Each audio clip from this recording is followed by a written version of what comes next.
कप्तान हैं आप, पाकिस्तान के कप्तान हैं आप, पाकिस्तान की पहचान है आप, पाकिस्तान के खान हैं आप, वज़ीर आज़म इमरान खान हैं आप।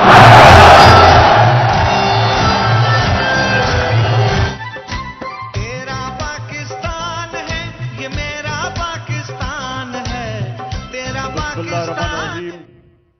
बिस्मिल्लाहिर्रहमानिर्रहीम।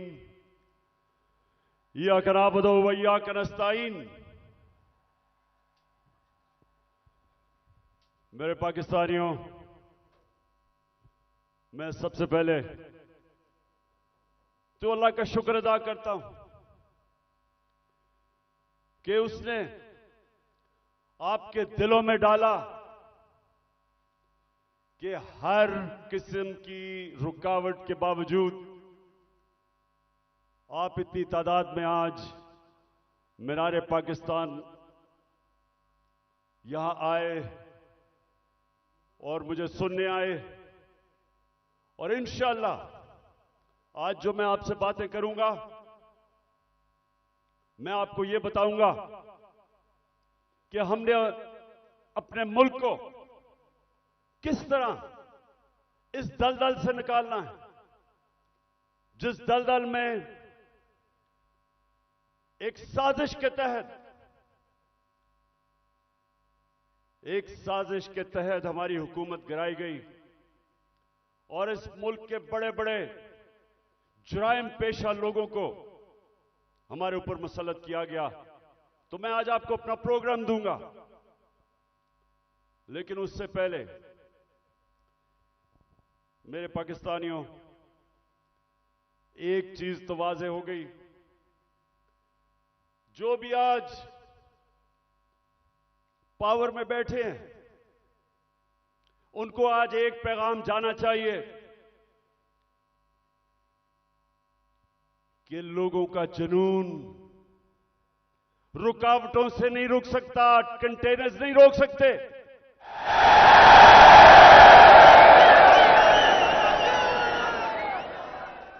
एक अंग्रेजी में एक मुहावरा है कि no force, no army can stop an idea whose time has come. कि जब अल्लाह लोगों के दिलों में एक सोच डाल देता है तो कोई दुनिया की ताकत उसको रोक नहीं सकती। आप कंटेनर्स रखें, 2000 हमारे कारकुनों को आपने छापे मार के जेलों में डाल दिया, ये जलसा फेल करने के लिए। खौफ और हिरासा फैलाया हुआ, सारे रास्ते में कंटेनर्स रख दिए। लेकिन जब अल्लाह लोगों के दिलों में एक सोच डाल देता है, कोई कंटेनर, कोई पुलिस, कोई रेंजर, कोई नहीं रोक सकता उनको। और ये कौम, मैं अल्लाह का खास शुक्र इसलिए भी अदा करता हूं कि मैं अल्लाह से दुआ करता था कि अल्लाह, मैं बाहर की दुनिया में इतना टाइम गुजारा, वो जिंदा कौमें मैंने देखी थी, मैंने लोगों को जुल्म के सामने खड़े होते देखा है, नाइंसाफी के सामने। मैंने बाहर के लोगों को अमर बिल मारूफ पे चलते देखा है, बुराई के खिलाफ खड़े हुए हैं, अच्छाई के साथ खड़े हुए हैं। लेकिन मैं अपनी कौम में ये नहीं देखता था। मैं अपनी कौम को, अफसोस से मुझे कहना पड़ता है कि हर किस्म का जुल्म बर्दाश्त करते देखा। और जब एक कौम जुल्म के सामने नहीं खड़ी होती, मेरे पाकिस्तानियों, वो गुलाम बन जाते हैं। और गुलामों की कोई हैसियत नहीं दुनिया में। मौलाना रूमी ने जिस तरह कहा कि जब मेरे अल्लाह ने तुम्हें पर दिए हैं, क्यों चूंटियों की तरह रेंग रहे हो? क्योंकि गुलाम रेंगते हैं, आजाद इंसान ऊपर जाते हैं। इल्लामा इकबाल, शायद ही मुसलमान दुनिया में इस तरह का ज़हन आया हो। उनकी शायरी, उनका फलसफा, गौर से उसको अगर आप पढ़ेंगे तो एक बार बार पैगाम वो देते हैं। हिंदुस्तान के गुलामी के अंदर पिसे हुए मुसलमानों को जगा रहे थे। उनको, मुसलमानों को याद करा रहे थे कि एक वक्त तुमने दुनिया की इमामत की थी और आज तुम्हारी कोई हैसियत नहीं है। जगा रहे थे उनको। सारा वक्त मुसलमानों को समझा रहे थे कि सिर्फ आजाद इंसानों की हैसियत होती है। तो पाकिस्तानियों, हम जो 23 मार्च बनाते हैं, हम 14 अगस्त बनाते हैं, लेकिन क्या हमें समझ है कि आजादी के लिए क्यों दुनिया तरसती है? क्यों आजादी? कई गुलाम भी बड़े खुशहाल होते हैं। कई मुल्कों के ऊपर दूसरे मुल्कों ने कब्जा किया तो वहां इतनी गुर्बत भी नहीं हुई, वो मुल्क के बेहतर भी चल पड़े। हांगकांग, एक मैं मिसाल देता हूं, हांगकांग गुलामी के अंदर उनके माशी हालात तो अच्छे थे, लेकिन पाकिस्तानियों सुन लो, जब से अल्लाह ने दुनिया बनाई है, हमेशा इंसान आजादी चाहता है। वो क्यों चाहता है? क्योंकि सिर्फ आजाद इंसानों की परवाज है। कभी आज तक सुना है कि किसी गुलाम इंसान ने, गुलाम ज़हनियत के इंसान ने, या किसी मुल्क जो गुलाम हो, कभी सुना है कि उसने कोई बड़ा काम किया हो? कभी सुना है कि दुनिया में उनकी कोई हैसियत हो? गुलाम अच्छे गुलाम रहते हैं। गुलामों की जिंदगी में जिल्लत है। अगर इंसान, जिसको अल्लाह ने अशरफुल मखलूकात बनाया, सबसे अजीम मखलूक, तो अगर उसको अपने मुकाम की समझ नहीं है तो वो तो जानवर भी दुनिया में आते हैं, खाते पीते हैं, बच्चे पैदा करते हैं और मर जाते हैं। इंसान तो वो है जो अपना मुकाम समझता है। और इल्लामा इकबाल ने ये सोए हुए मुसलमानों को जगाने के लिए कुरान के अंदर से, आयतों के अंदर से उन्होंने शेर व शायरी की। बताया मुसलमानों को कि तुम्हारा मुकाम है कि तुम एक अजीम कौम थे, क्यों ऊपर गए और आज क्यों नीचे हो? तो पाकिस्तानियों, मैं जो आज आपसे खास, पहले तो अपना प्रोग्राम देने से पहले बात क्या करना चाहता हूं। देखें, हमारा जो कलमा है, ला इलाहा इल्लल्लाह, वो याद रखें। आप अल्लाह के सामने दावा कर रहे हैं कि मौला, तेरे सिवा हम किसी के सामने नहीं झुकते। ये बड़ा दावा है। आप अपनी आजादी का दावा कर रहे हैं। आप अल्लाह के सामने एक बहुत बड़ा वादा कर रहे हैं, गवाही दे रहे हैं कि मौला, मैं मर जाऊंगा लेकिन किसी की गुलामी सिवाय तेरे नहीं करूंगा। यह है ला इलाहा इल्लल्लाह का मतलब। और जब मेरी नजर में, मैं कोई इस्लाम का आलिम नहीं हूं, लेकिन मेरी नजर में जब एक इंसान किसी और इंसान के सामने झुकता है, जब किसी बुत की पूजा करता है और मेरी नजर में सबसे बड़ा बुत खौफ का बुत है। जब वो खौफ की गुलामी करता है, वो इंसान जो कुरान में कहते हैं, अल्लाह कहता है कि जब इंसान गिरता है जानवरों से भी नीचे चला जाता है। तो मेरे पाकिस्तानियों, यहां 23 मार्च 1940, 23 मार्च 1940 मेरे सबसे पाकिस्तान के अजीम लीडर कायद आजम, उन्होंने एक बहुत बड़े ख्वाब पाकिस्तान की रेजोल्यूशन पास की थी।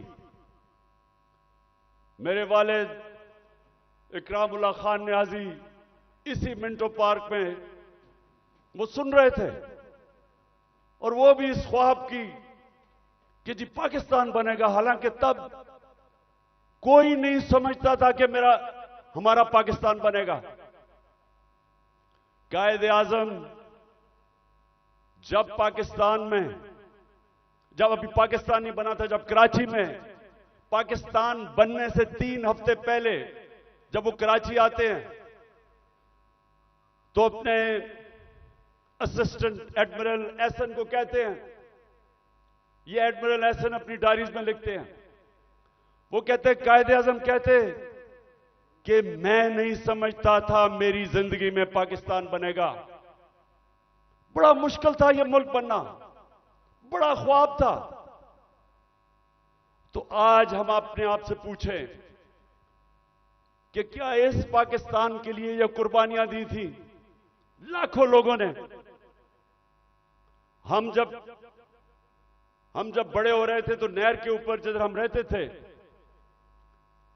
वहां मेरी वालदा बताती थी कि जब पार्टीशन हुई तो जो कत्लेआम हुई बॉर्डर के ऊपर, कहती वहां औरतें आई हुई होती थी, 10-15 औरतें इकट्ठी, आदमी कितने सारे आदमी कत्ल हो गए। सारा कोई कहानी थी कि जी मेरी बेटी जो उठा के ले गए, बच्चे मार दिए। यानी ऐसी दर्दनाक कहानियां थी कि किस खून की कुर्बानी से यह मुल्क बना था। और वो सब आते थे कि जी एक ख्वाब लेके आए थे पाकिस्तान का। तो हमें आज मेरे पाकिस्तानियों पूछना चाहिए अपने से कि किधर हम गलत गए, क्या वजह है कि ये वो एक अजीम मुल्क नहीं बन सका। तो मैं आज आपको सबसे पहली बात ये बताता हूं, इसलिए नहीं बना कि हम कभी आजाद ही नहीं हुए।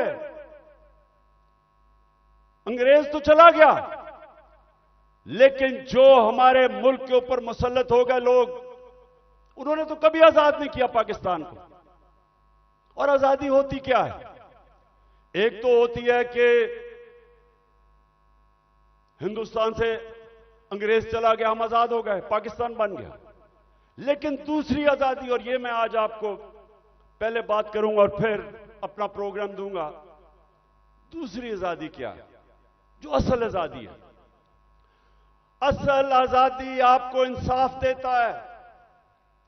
एक कौम को असल आजादी तब मिलती है जिस कौम में कानून की हुक्मरानी होती है, जिधर इंसाफ होता है। और इंसाफ का क्या मतलब? कि जिधर ताकतवर और कमजोर कानून के सामने एक बराबर, जिधर कानून कमजोर आदमी को ताकतवर से तहफ्फुज देता है। जब एक माशरे के अंदर एक मुल्क का कानून एक कमजोर को ताकतवर से तहफ्फुज देता है, वो इंसानों को आजाद कर देता है। और वो ये आजाद इंसान मुल्क को उठा देते हैं। तो जो आजादी हमें रूल ऑफ लॉ से मिलनी चाहिए थी, कानून की हुक्मरानी से जो आजादी मिलनी चाहिए थी, वो नहीं मिली। क्यों नहीं मिली? पहले मार्शल लॉ लग गया। मार्शल लॉ का मतलब यह कि आपका आइन खत्म हो गया। जो ताकतवर है वो फैसला करेगा कि कौन सा कानून पे वो चलेगा और कौन से पे नहीं चलेगा। तो मार्शल लॉ लग गया। शुरू में जी लोगों ने बड़ा कहा कि हमारे मुल्क के हालात बड़े बुरे थे, सियासतदान तो काम के नहीं थे। तो चले जी ठीक है, मार्शल लॉ लग गया, हमें खतरा था हिंदुस्तान से। उसके बाद जैसे ही पॉलिटिक्स वापस शुरू हुई, हमारी बदकिस्मती यह कि जो हमारे डेमोक्रेट्स आए, उन्होंने भी कभी कानून की हुक्मरानी नहीं की, वो खुद अपने आप को कानून के ऊपर कर दिया। जब मार्शल लॉ आता था, कानून खत्म, आइन खत्म।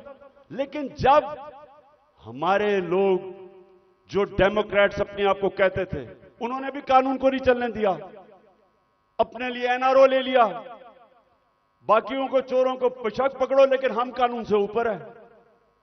तो जब कानून की हुक्मरानी नहीं आई पाकिस्तान में, लोग तो आजाद नहीं हुए। तो यहां जंगल का कानून रहा है, जो ताकतवर है वो जो मर्जी कमजोर के खिलाफ करे, वो कमजोर बेचारा बेबस है, क्योंकि मुल्क का कानून उसकी हिफाजत ही नहीं करता, और इसलिए लोग गुलाम रहते हैं।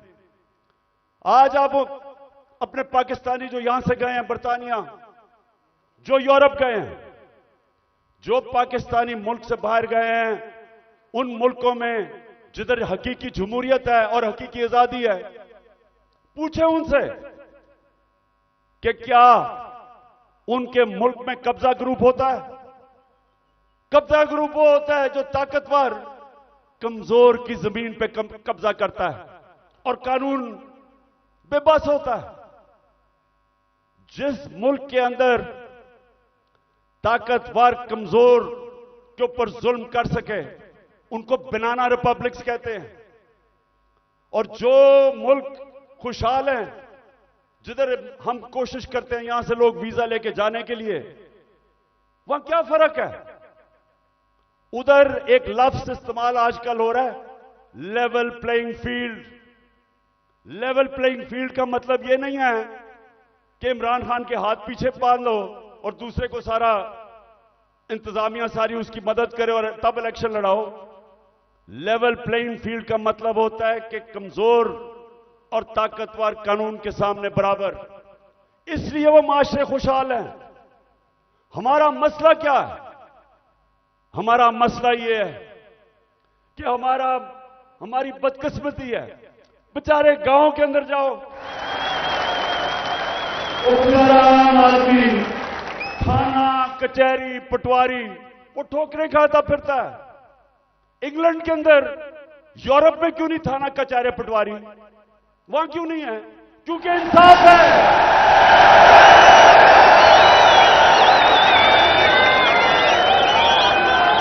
उधर का निजाम आजाद मुल्क है, वो लोगों को आजाद किया हुआ है, इसलिए वो खुशहाल हैं।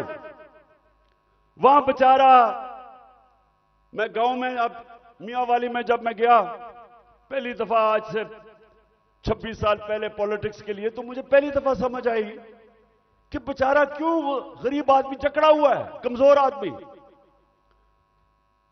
उसके घर चोरी हो, ताकतवर चोरी करवा दे, उसी के ऊपर पर्चा कर दे पुलिस, वो बेचारा ठोकरें खाता फिर रहा है। आजकल तो मैं अदालतों में जा रहा हूं, तो मेरे ऊपर, आपको पता है या नहीं कि मेरी क्या करूं, सेंचुरी तो हो गई है मेरी, अब मैं 150 पे जा रहा हूं। एक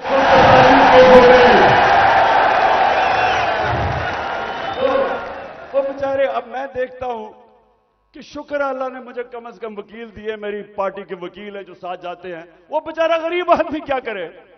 उसके ऊपर आप केस डाल दें, वो दहशतगर्दी का केस, 40 दहशतगर्दी के केस है मेरे ऊपर, 40। तो सोचे वो बेचारा गरीब आदमी, उसका मुखालिफ हो, उसकी जमीन पे कब्जा करना हो, कुछ भी हो, उसके ऊपर केस डाल दे, वो सारी जिंदगी बेचारा तबाह हो जाता है। ये है गुलामी। सिंध में जाएं, जो सिंध के अंदर जुल्म है आप अंदाजा ही नहीं कर सकते। जो वहां के इस वक्त मुसल्लत हैं, जिसको जरदारी सिस्टम कहते हैं। कोई लोग उनके सामने बेबस हैं, मिजाल नहीं है कुछ कर सके। पुलिस थाने जाएंगे वहां डरते हैं, गुंडे पाले हुए हैं जो उनको पैसे ले लें, कुछ कर दें, डराएं धमकाएं। कोई आदमी आवाज अपनी नहीं उठा सकता जुल्म के खिलाफ। गुलाम है, कैसे कौम उठ सकती है? तो जो आज मैंने आपसे ये जो बात कर रहा हूं आजादी की, क्योंकि असल में हमारी जंग है हकीकी आजादी की। और हकीकी आजादी तब आएगी जब मुल्क में रूल ऑफ लॉ और इंसाफ होगा। जब इंसाफ होगा, लोगों के हुकूक होंगे। जब लोगों के हुकूक होंगे, जब एक मुल्क का अदालती निजाम लोगों की हकूक की हिफाजत करेगा, आपको कोई लंदन या इंग्लैंड जाना नौकरियों के लिए नहीं पड़ेगा, कोई यूरोप नहीं जाना पड़ेगा नौकरियों के लिए। अल्लाह ने इस मुल्क को हर चीज दी है, हमें कोई जरूरत नहीं है कि वीजों के पीछे लाइनों में खड़े हों, फिर पैसे दें। बेचारे वो पाकिस्तानी, मैं तो खैर सब पे भी दिल रोता है, लेकिन जो पाकिस्तानी, कितने लोग हमारे डूबे हैं कि रात में वो छोटी सी किश्तियों के अंदर किसी तरह यूरोप में घुसते घुसते हमारी बेचारी हॉकी प्लेयर वो जा रही थी कि किसी तरह वो यूरोप चली जाए, वो बेचारी डूब गई और लोगों के साथ। क्यों है? इसलिए नहीं कि पाकिस्तान में वसाइल की कमी है। मैं 3.5 साल जब प्राइम मिनिस्टर रहा हूं, मुझे खुद हैरत होगी कि अल्लाह ने इस मुल्क को क्या क्या नेमतें बख्शी हैं। लेकिन जब कानून ही नहीं है, जब इंसाफ ही नहीं है, जब जिसकी लाठी जिसकी भैंस, जब तक ऊपर गोबर नहीं करे, वो मुल्क कैसे उठ सकता है? कौन सी आप इकोनॉमिक पॉलिसी लेके आएंगे उस मुल्क में जिधर इंसाफ ही नहीं है, जिधर कॉन्ट्रैक्ट एनफोर्समेंट नहीं है, जिधर रूल ऑफ लॉ नहीं है? आप जो मर्जी कर लें, उस मुल्क की किस्मत तो तबाही है। इसीलिए हजरत अली ने फरमाया था कि कुफर का निजाम चल जाएगा, लेकिन जुल्म का निजाम नहीं चल सकता। जब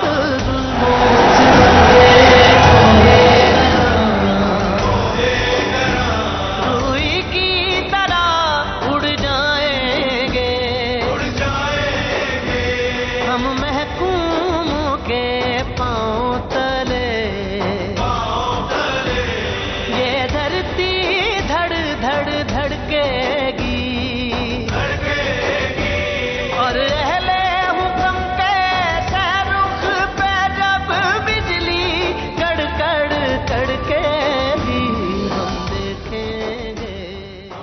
अच्छा मेरे पाकिस्तानियों, मैं एक तारीख का तालिब इल्म हूं। मैंने शुरू में जैसे मैं प्राइम मिनिस्टर बना, मैंने अपनी कौम को समझाने की कोशिश की कि मेरा जो अल्लाह है,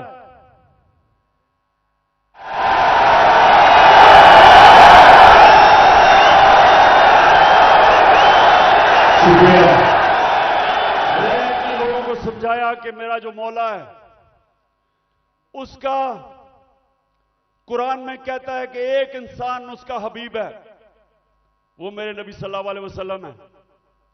और वो कुरान में हमें हुक्म करता है अल्लाह कि उनकी जिंदगी से सीखो। क्यों करता है? क्योंकि दुनिया की तारीख में कभी कोई इंसान को इतनी कामयाबी नहीं मिली, दुनिया की तारीख में कोई इतना बड़ा लीडर नहीं आया जो मेरे नबी सल्लल्लाहु अलैहि वसल्लम, उनके करीब कोई नहीं आया और ना आ सकता है, चाहे आप मुसलमान हैं या नहीं। किसी इंसान ने वो अचीव नहीं किया।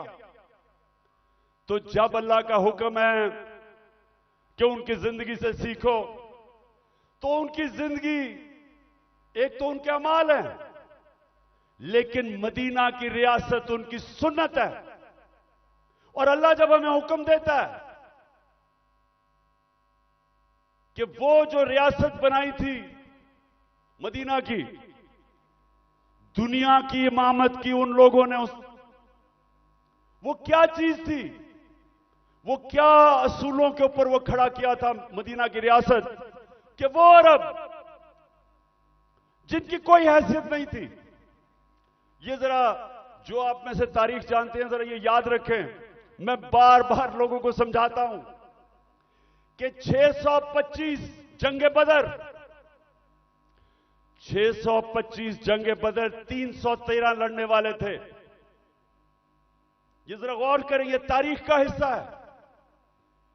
ये जो वर्ल्ड हिस्ट्री है उसके अंदर ये डॉक्यूमेंटेड है। 636 11 साल पहले मदीना में 313 और उसके बाद 2 जंगों में खंदक और ओहद के अंदर बाल बाल उमा बची, बाल बाल बचे मुसलमान।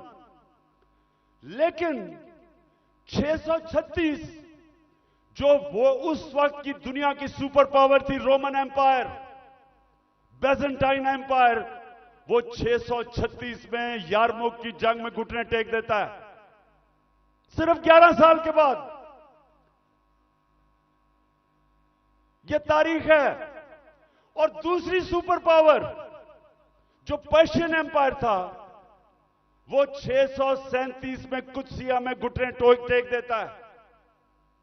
तो मैं आज अभी भी हैरत होती है कि क्यों नहीं हम सीख रहे कि वो क्या असूल थे कि उन्होंने उन अरबों की हैसियत नहीं थी, 2 सुपर पावर थी, उन्होंने दुनिया की इमामत की। सबसे पहले मदीना की रियासत में उन्होंने जो असूल खड़ा किया था, अदल और इंसाफ, उन्होंने लोगों को इंसाफ देकर आजाद किया था, गुलामी से आजाद किया था। जब इंसाफ मिला उन लोगों को, इंसान बराबर हो गए कानून में। हजरत अली रज़ी अल्लाह ताला खलीफा वक्त एक यहूदी से काजी केस उनके खिलाफ फैसला कर देता है कि बेटे की गवाही नहीं मानता। यह मुसलमानों का इंसाफ था। आज की दुनिया में मुझे बताएं, अपने मुल्क को तो छोड़े ना, मैं बात कर रहा हूं जो मगरिबी मुल्क अपने आप को इंसाफ के आज हमारे से बहुत आगे समझते हैं, क्या वहां भी हो सकता है आज ये कि अक़लियत वो एक खलीफा वक्त से केस जीत जाए, और वो भी हजरत अली रज़ी अल्लाह ताला, उनका मुकाम, क्योंकि इंसाफ था। मेरे नबी सल्लल्लाहु अलैहि वसल्लम कहते हैं कि मेरी बेटी भी चोरी करेगी तो उसको सजा मिलेगी। हजरत उमर, बेटा जब उनका कानून तोड़ता है, कोड़े मरवाते हैं उसको, कोई कानून के ऊपर नहीं था, इंसाफ था। एक हजरत उमर के दौर में वाकया हुआ, एक शहजादा मुसलमान हो जाता है, खाना काबा का तवाफ कर रहा होता है, एक गुलाम का पैर आ जाता है उसके चोगे पे, वो मारता है उसको, गुलाम को। गुलाम जाके हजरत उमर को बताता है, हजरत उमर उस शहजादे को बताते हैं कि तुमने ये किया था। हाँ, उसने कहा इसकी जुर्रत है। गुलाम को कहते हैं वापस मारो इसको। वो शहजादा दीन छोड़ के चला जाता है। लेकिन ये चीज कायम हो जाती है कि कानून के ऊपर कोई नहीं है। तो पाकिस्तानियों, अपनी तारीख से सीखो, सीखो। और ये जो आज मैं आज आपको उस नए दौर की तरफ लेके जा रहा हूं कि जब तक इस मुल्क में कानून की हुक्मरानी नहीं आएगी, हमारी जिंदगी में जिल्लत है। वो प्राइम मिनिस्टर भीख मांग के फिर रहा है, ठोकरें खा रहा है।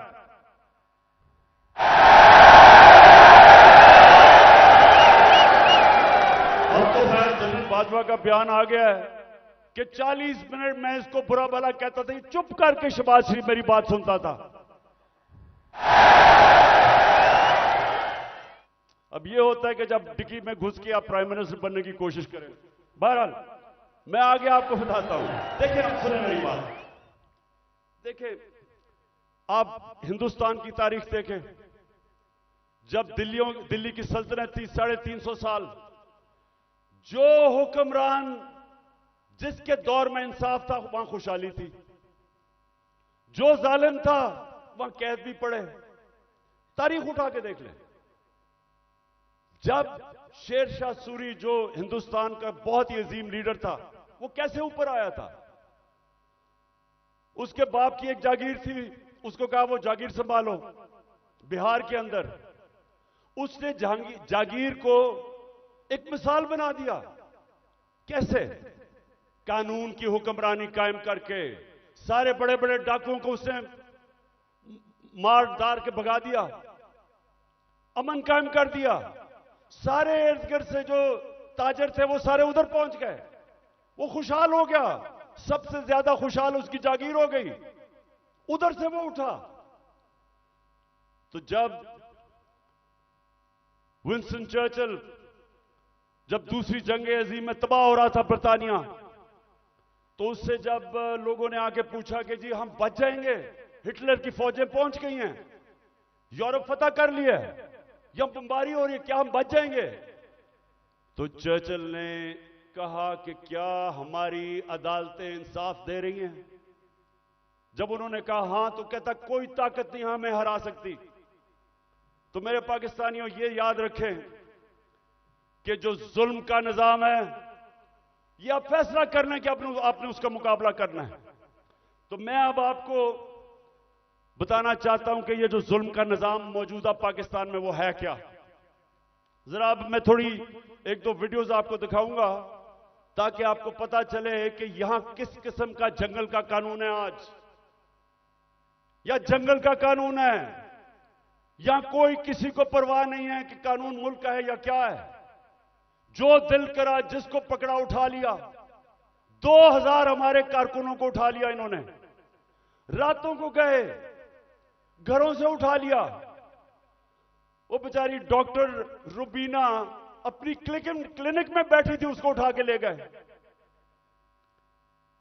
वो मैं भी आपको बाद में आता हूं, पहले मैं जरा आपको बताना चाहता हूं कि ये हुआ क्या हमारे साथ। पहली दफा 25 मई में हमने एक मार्च की इस्लामाबाद। 3 मार्चेस पीडीएम के लोगों ने मेरी दौर में की थी। एक एफआईआर नहीं कटी, कोई रुकावट नहीं थी। बल्कि तो मैंने कहा था आप मार्च करें, मैं आपके लिए खाने खूने का बंदोबस्त करूंगा।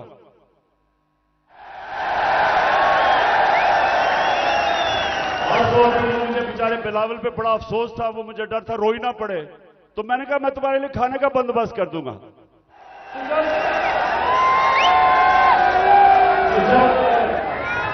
जब 25 मई को हमने मार्च की, लोगों के घरों में घुस के 3-3 बजे पुलिस ने लोगों को उठाया, पकड़ के ले गए लोगों को। वो हमने जो कभी तस्वर नहीं किया पाकिस्तान में होगा।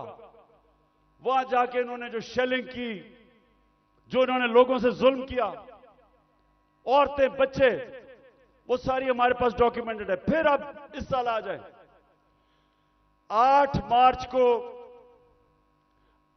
मार्च को हमने परमिशन लेके अपनी इलेक्शन की रैली शुरू की। जमान पार्क से शुरू करनी थी। जरा ये अब गौर से सुने हुआ क्या। पुलिस हमें परमिशन देती है, सुप्रीम कोर्ट के हुक्म के ऊपर 30 अप्रैल को पंजाब का इलेक्शन अनाउंस होता है। हम अपने इलेक्शन की रैली का आगाज करते हैं। सुबह को एकदम मुझे खबरें आती हैं कि जनाब पुलिस टीयर गैस शेल लेके तैयारी करके वो सारी जगह उन्होंने नाके लगा दिए। हमें परमिशन मिली हुई थी, इलेक्शन अनाउंस हो गया है।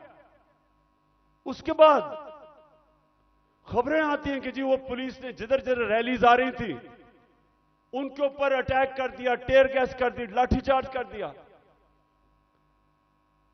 मुझे समझना है कि ये हुआ क्या है। उसके बाद आहिस्ता आहिस्ता जब मुझे घर में खबरें आई, मैं समझ गया। इश्तिहार डालना इश्तिहार कर हमारे लोगों को उसमें डालना चाहते थे। मैंने रैली खत्म कर दी। मुझे डर था कि ये तसादम चाहते हैं, क्योंकि इलेक्शन नहीं चाहते। जो इलेक्शन चाहता है वो तसादम वो फसाद तो नहीं जाएगा। इलेक्शन जो नहीं चाहते, जो डरे हुए हैं, जो भाग रहे हैं, वो उनकी कोशिश थी कि किसी तरह फसाद हो और इलेक्शन आगे चले। मैं कैंसिल कर देता हूं, अगले दिन फिर अनाउंस करते हैं, फिर इजाजत नहीं देते, फिर कैंसिल कर देते हैं। लेकिन जो वो 8 मार्च को हुआ, मैं ये चाहता हूं कि जरा ये आप वीडियो देखें कि एक पुरअमन रैली जिसकी इजाजत है उससे हुआ क्या, ये जरा देखें पहले। इन्होंने कुछ मिलाया पर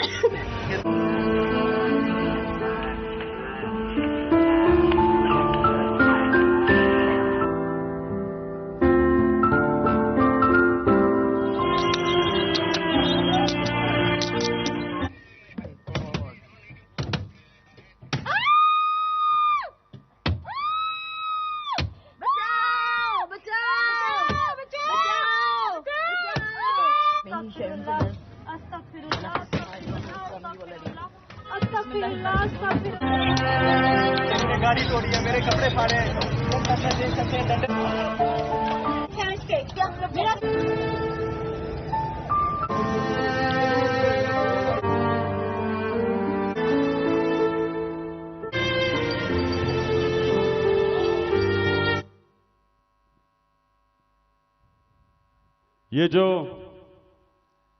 ये जो आपने देखा, ये आराम से रैली में लोग जा रहे हैं और उनके ऊपर ये पुलिस का तशद्दुद होता है। लेकिन जो सबसे तकलीफदेह चीज है, मैं वो चाहता हूं आप देखें। एक मलंग, एक दरवेश, एक स्पेशल पर्सन, जिससे वो सारे मेरे घर के बाहर जो कैंप लगा हुआ था, सब जिससे प्यार करते थे, जिसके पास प्यार के अलावा था ही कुछ नहीं, उसको प्यार में लोग जिले शाह कहते थे। अब जरा एक वीडियो देखें जिले शाह की, ताकि आपको समझ आए कि वो किस तरह का इंसान था। और मैं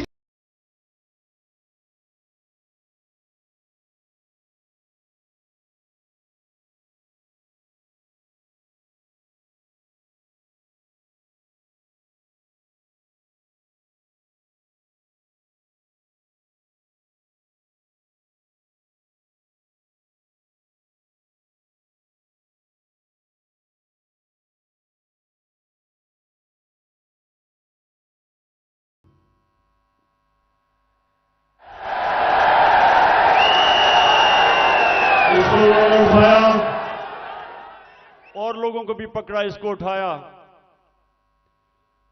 और मेरे ख्याल में इन दरिंदों को समझ नहीं आई कि वो स्पेशल चाइल्ड है।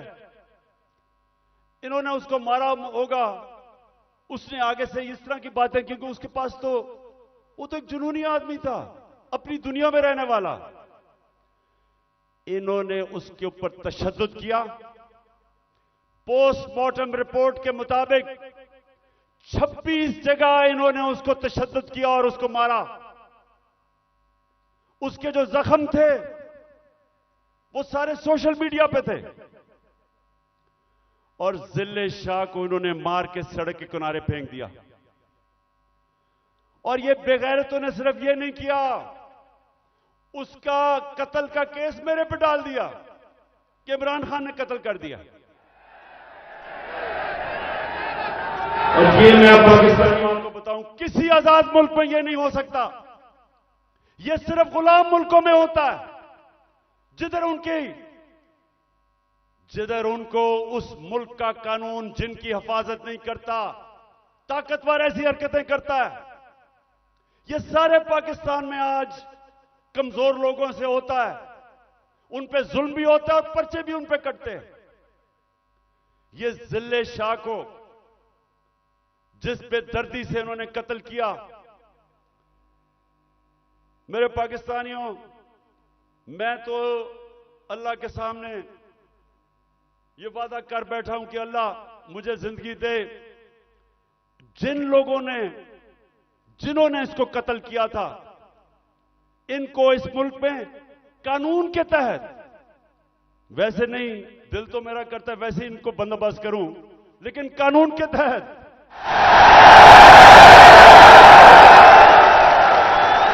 इससे ज्यादा लोग नहीं हो सकते। ये इंसान नहीं है, ये दरिंदे भी नहीं हैं। ये कैसा, ये इनके जो ज़हन है, ये बीमार लोग हैं। और इन्होंने उसके बाद मेरे पे कत्ल का केस किया। उसके बाद 3 दिन के बाद इनको अकल आई, फिर कहते एक्सीडेंट में मर गया। उसके बाद क्या हुआ, आप जरा आगे सुने। उस दिन यह हुआ 14 मार्च मेरे घर एक वारंट लेके आ गया।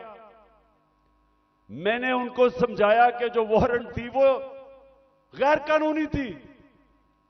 मेरे पास बेल थी 18 मार्च की, जो मैंने पहले ही फैसला किया था कि मैंने इस्लामाबाद जाना है अदालत में।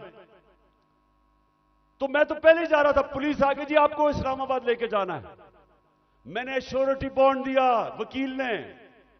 अगर कानून कहता है श्योरिटी बॉन्ड दे दो तो पुलिस आपको अरेस्ट नहीं कर सकती। श्योरिटी बॉन्ड के मैं पहले ही 18 को अदालत में पेश हो रहा हूं। इन्होंने मेरा श्योरिटी बॉन्ड नहीं लिया। 3 तरफ से जुबान पाक के ऊपर हमला हो गया। रेंजर्स, पुलिस, 3 तरफ से हमला। जिस तरह पता नहीं इमरान खान कोई कितना बड़ा दहशतगर्द था। सारा टीयर गैस शेलिंग इन्होंने वो चलाई, वो वाटर कैनन जिसके अंदर केमिकल था। फिर इन्होंने बंदूकें चलाई, पैलेट गन चलाई।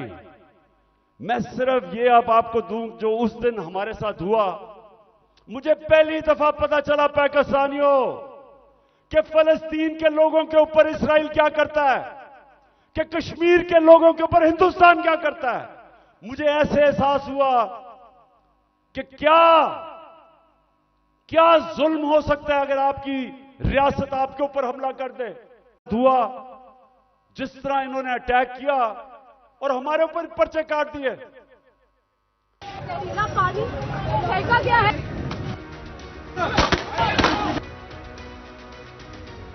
गाड़ी में ले आओ भाई। ये शेल है जो फायरिंग करती है उन्होंने सीधी। 2 घंटे से लड़ रहे हैं उनके साथ। इन लोगों ने मुझे जो ना पकड़ के मुझे जो ना इतना मारे। गोली हम पे चल रही थी, ये देखो जी। ये वो जगह है जहाँ पे पुलिस ने जो बुलेट फायर की हैं वो लगे हैं। सीधे चल मारे इन्होंने।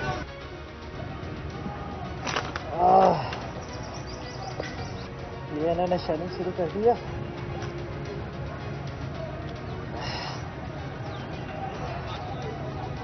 और ये अंदर आग लग गई है।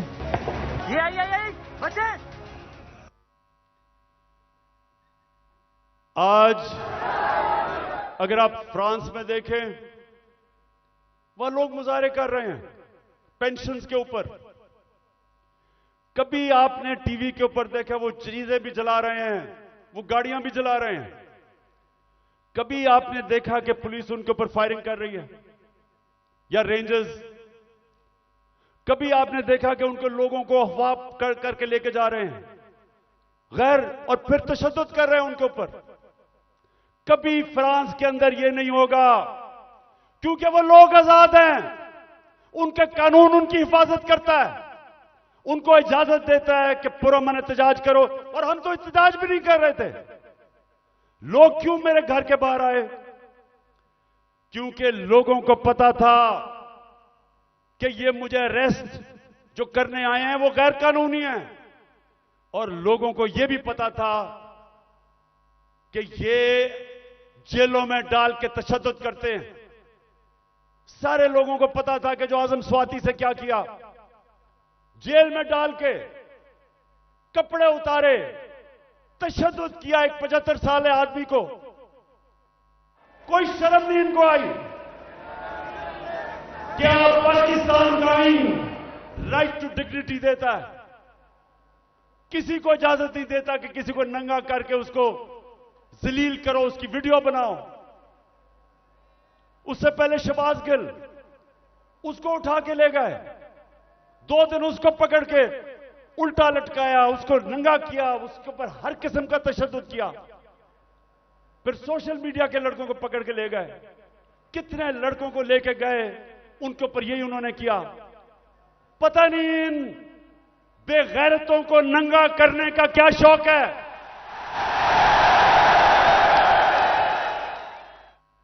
जो ये कर रहे हैं इनको साइकाट्रिस्ट के पास लेके जाएं। ये नॉर्मल लोग नहीं हैं, ये ज़हनी मरीज हैं। बच्चों को जाकर नंगा करके उनकी तस्वीरें उनको डरा धमका देते हैं। और लोगों को सब जो मेरे घर के बाहर क्यों लोग आए? लोग इसलिए आए कि लोगों को पता ये बदनीयत लोग हैं। ये जो फैसले कर रहे हैं कि उसको पकड़ के लेके जाओ, जब पता था कि मेरी बेल है और गैर कानूनी चीज पे कोई केस मेरे ऊपर नहीं है, हर दूसरे दिन कोई नया केस आ जाता है। क्या कौम 50 साल से मुझे जानती है? क्या कौम मानेगी कि इमरान खान दहशतगर्द है? 40 दहशतगर्दी के केस है, कत्ल का केस है, दीन मजहब का केस है, तौहीन मजहब का, गद्दारी का केस है। जो लोग इस मुल्क से पैसा लूट के बाहर गए वो तो फैसले कर रहे हैं आज। जिन लोगों ने फौज के खिलाफ वो मेमो गेट के अंदर जरदारी ने जो अमेरिकनों को कहा कि हमारी फौज से बचा लो, वो आज फैसले कर रहा है मुल्क के। उधर नवाज शरीफ जिसने डॉन लीक्स के अंदर जो उसने अपनी फौज की शिकायतें कर रहे हैं हिंदुस्तान को, वो आज फैसले कर रहा है। और इमरान खान जिसका जीना मरना पाकिस्तान में है, जिसकी ना कोई बार प्रॉपर्टी ना दौलत, सब कुछ बेच के आज अपने मुल्क में ले आया है, उसको गद्दार बना दिया है।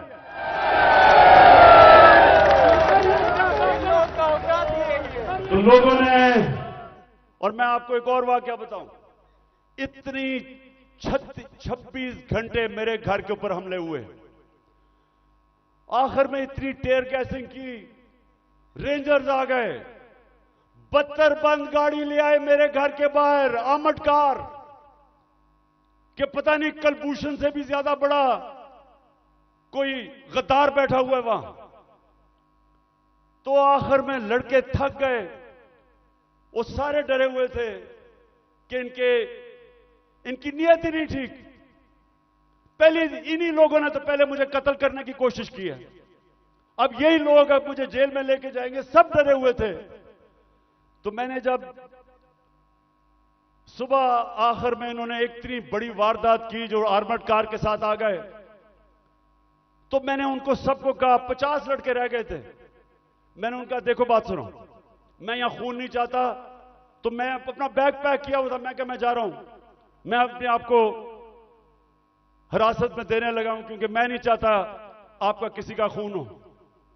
वो सामने लेट गए, उन्होंने कहा हमने नहीं जाने देना कि ये आपको मार देंगे। और जो इन्होंने किया है, हमारे लोगों को जिस तरह उठा के तशद्दुद किया है, वो ठीक कह रहे हैं। ये जो आज पाकिस्तान में हो रहा है ये तो कभी हुआ ही नहीं है। 2000 लोग हमारे उठाए हैं इन्होंने, और कैसे लोग उठाए? अजहर मशवानी, सोशल मीडिया का बेचारा नौजवान, उसको पता ही नहीं कि किधर उठा के ले गए। उसके मां बाप की मुझे मैसेजेस आ रही हैं कि जी वो मेरा बेटा किधर गया, उसकी बहनें कर रही हैं, भाई आए हैं। उसको हसन न्याजी, मेरा भांजा, इंग्लैंड से बैरिस्टर बन के आया कि जी मैं पाकिस्तान की खिदमत करूंगा, वो बेल लेके आया, उसको उठा के ले गए। और क्योंकि वो मेरा भांजा था, उसके ऊपर उन्होंने तशद्दुद किया। वही उन्होंने जो किया कि उसको जलील करने के लिए जो सबसे करते हैं बेगैरत लोग, कि शर्म नहीं आती कि आप उनके कपड़े उतारें और आप उनको जलील करें। जलील तो आप हैं, अल्लाह कभी जलील नहीं होने देता किसी को, उसके हाथ में इज्जत और जिल्लत है।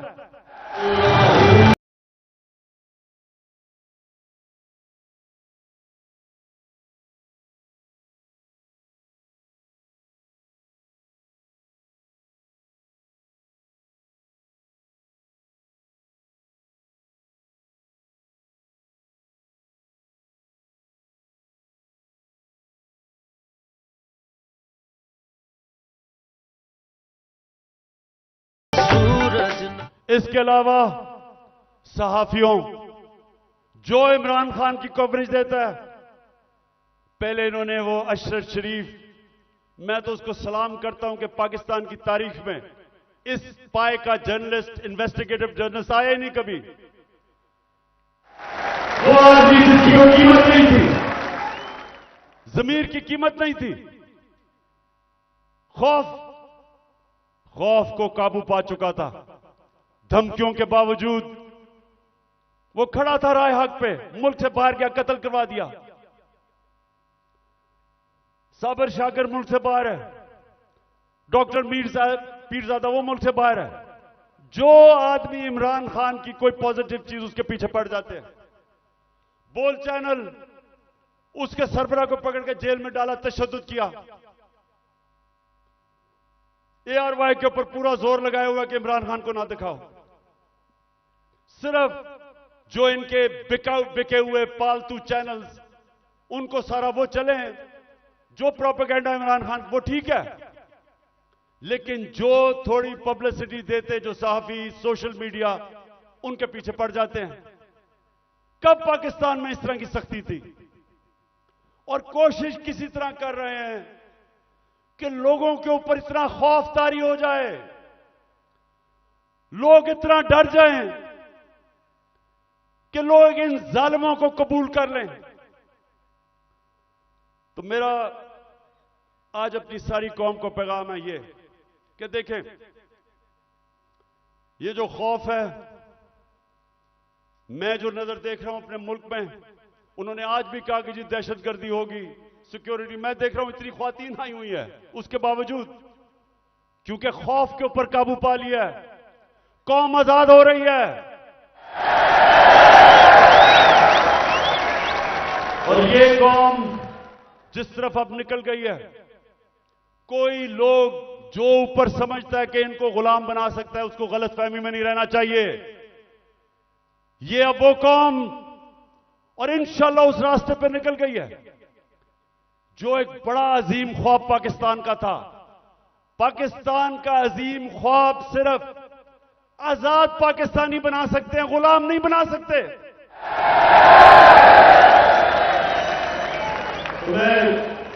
पहले तो मैं और भी बता दूं कि मुझे इतना अफसोस है जिस तरह के लोगों को पकड़ा। आमिर मुगल हमारा, उसके बच्चों को ले गए, वो हमारा कारकुन इस्लामाबाद में बच्चे पकड़ के ले गए उसके। ये कब हुआ? और सिर्फ सारों को डरा धमका रहे हैं। इनका ख्याल था कि आज कोई आएगा ही नहीं मीनारे पाकिस्तान में, कि डर इतना हो गया, लोगों को डर हो गया है। अच्छा जी, मैं अब दूसरी चीज पे आता हूं।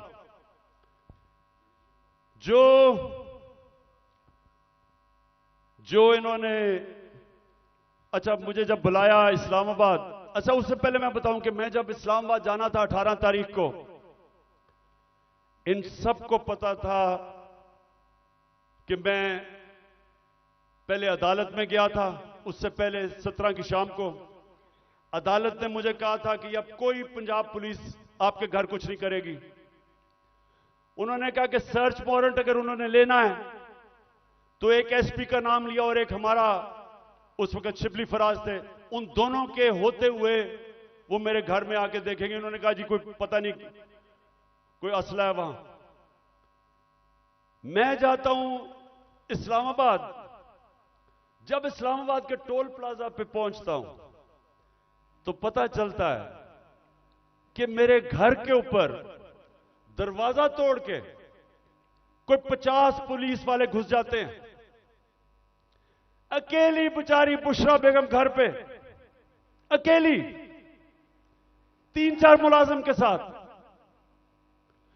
और वो घर पे घुसते हैं, सारे घर के ऊपर छतों पे घर को जो चीज आती है लूट लेते हैं। और वो जो बेचारे 5-6 मुलाजिम थे उनको जिस बेदर्दी से मारते, मैं सिर्फ चाहता हूं कि एक दफा देखें कि ये इन्होंने एक आदमी छोड़ें कि इमरान एक्स प्राइम मिनिस्टर या लोग जानते हैं, किसी भी बाइज्जत किसी भी घर में अगर पता हो कि खामद घर नहीं है, बीवी एक दीनदार खातून पर्दादार, सोचें कि उसके घर में कभी ये आज तक पाकिस्तान में हुआ है?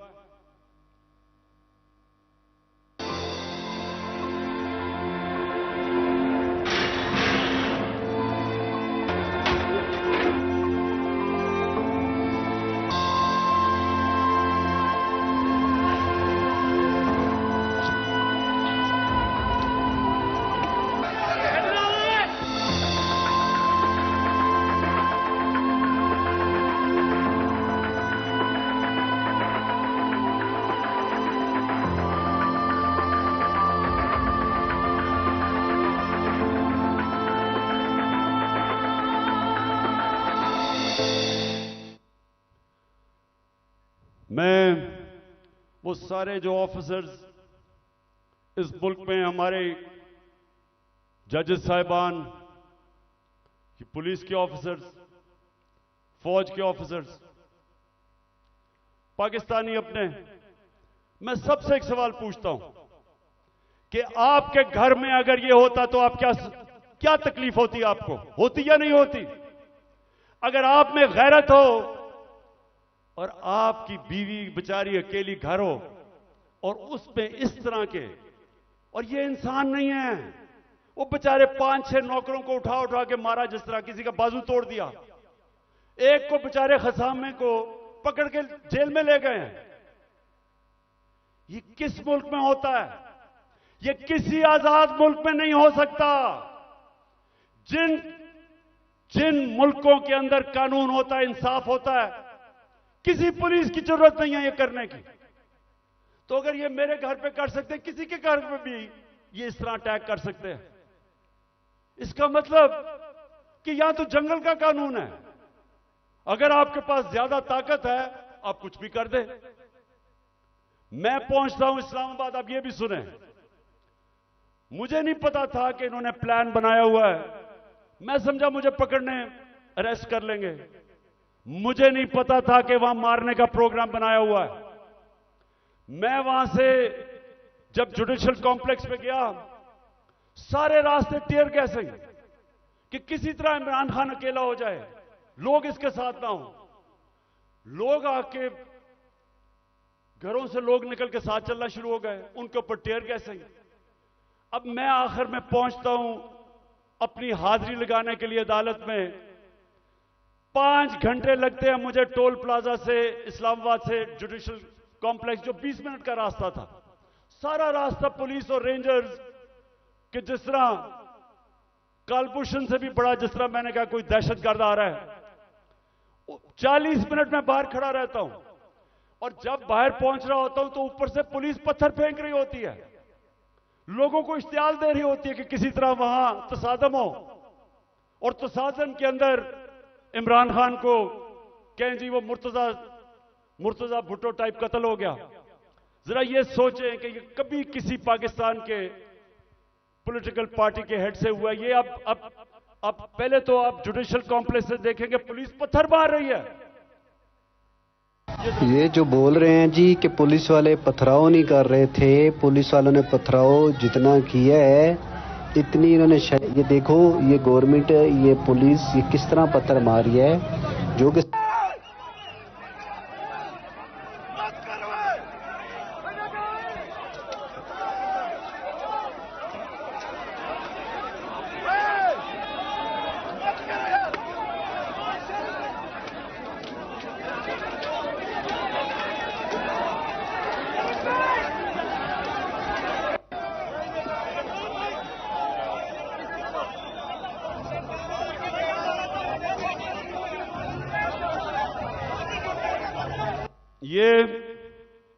अब ये पहले पथराव कर रहे हैं, नीचे लोगों को इन्होंने इश्तियाल में डाला, और फिर मैं जब गाड़ी दरवाजा खोलता हूं तो सामने, आपके सामने, वो गाड़ी के सामने पुलिस देखे और वो मारना शुरू कर देती है।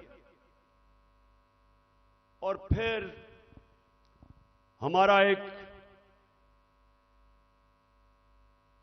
पीटीआई का एक कारकुन आता है मेरी गाड़ी में, और वो अंदर से आता है, कहता है जल्दी से निकलें, यहां अंदर सारा नामालूम अफराद कब्जा करके बैठे हुए हैं, सीटीडी की वर्दियों में वो हैं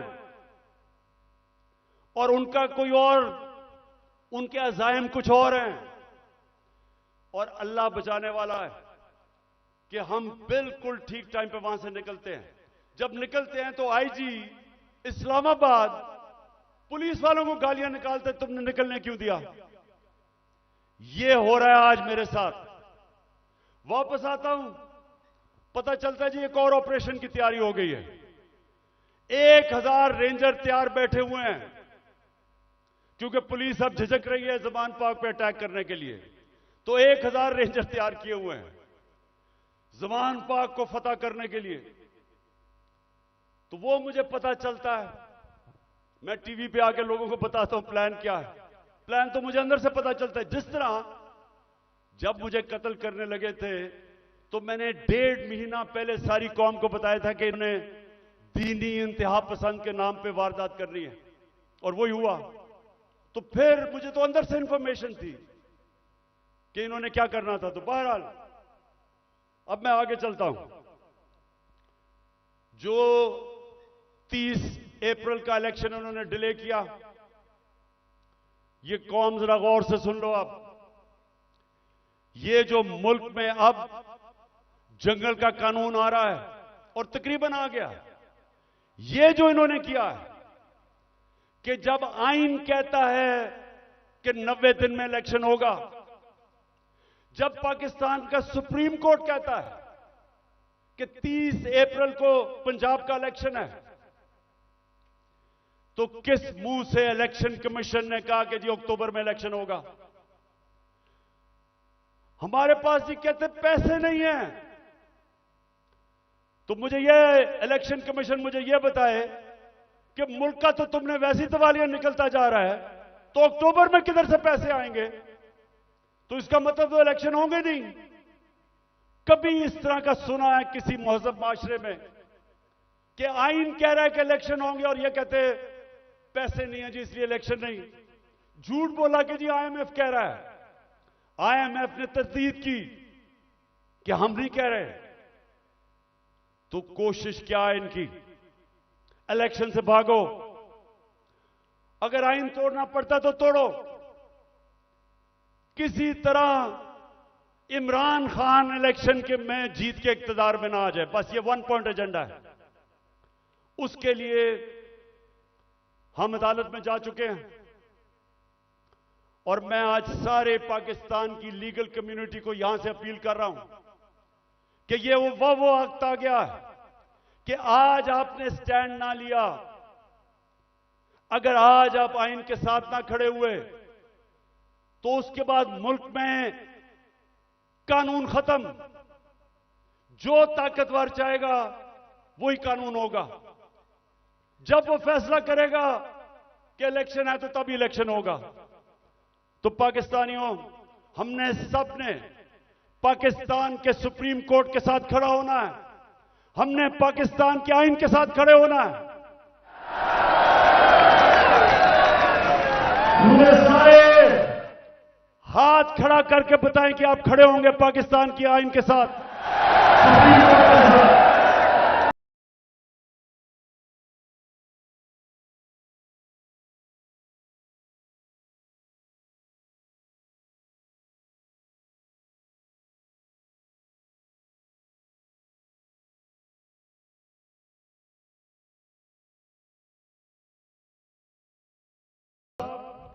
अब मैं सिर्फ माशरत के ऊपर 2-3 चीजें कहना चाहता हूं, क्योंकि 6 लोग आटे की लाइनों पे खड़े होकर बेचारे जान बहाक हो गए। मैं सबसे पहले सवाल पूछता हूं कि अगर आपने आटा बांटना है तो क्या यह तरीका है कि इस तरह लोगों को जलील खड़ा करके जिल्लत देके कभी इस तरह भी आटा बांटा जाता है? हमने अपने एहसास प्रोग्राम में 14,000 रुपया जो स्टाइपेंड दिया था गरीब लोगों को, स्कूलों के अंदर बुलाया, मुहज़्ज़ब तरीके से बिठाया, उनको आराम से इज्जत से पैसे दिए, इस तरह जलील नहीं किया।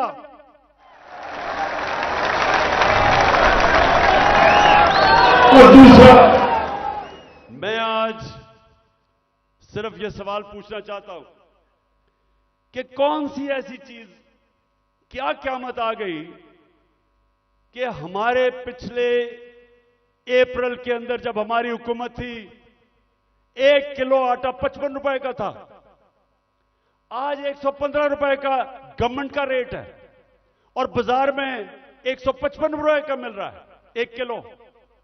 क्या हुआ? कौन सी क़यामत आ गई कि 3 गुना ज्यादा आटा बढ़ गया?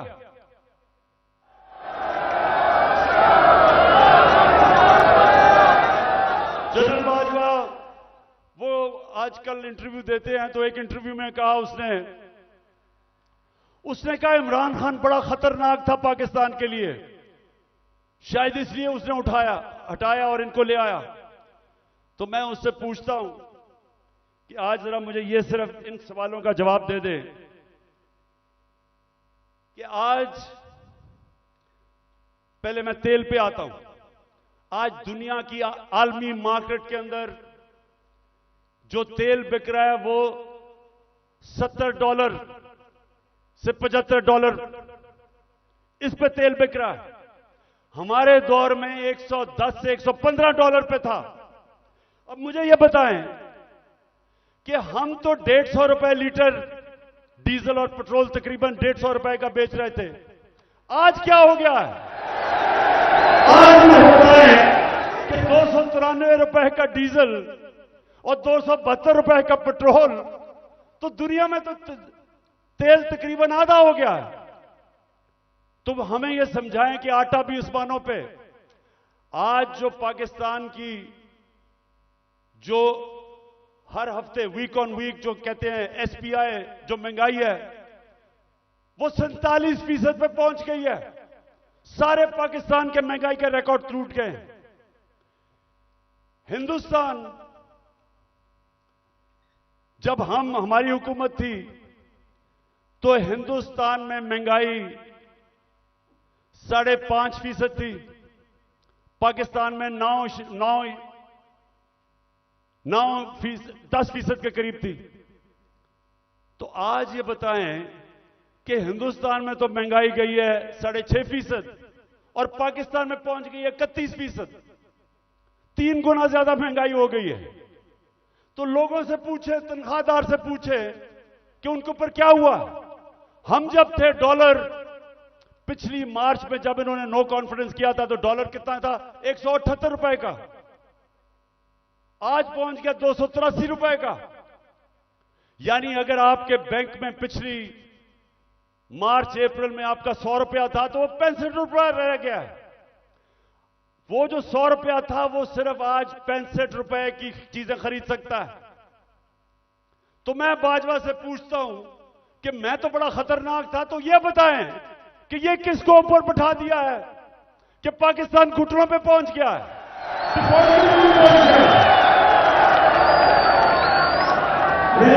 आपको आज से 10 महीने पहले मैंने एक स्टेटमेंट दी थी, समी इब्राहिम के साथ वो इंटरव्यू था। तो ये जरा छोटा सा क्लिप ये देख ले। ये आज से 10 महीने पहले था।